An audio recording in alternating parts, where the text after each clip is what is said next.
Carissimi amici, Jimmy Sax si chiama Jimmy Sax perché suona il sax.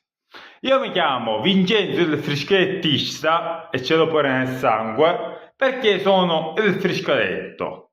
Ma che ne pensate se stamattina ad orecchio provo le prime note di Jimmy Sax?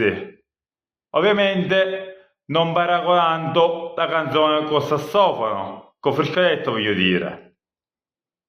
Ok?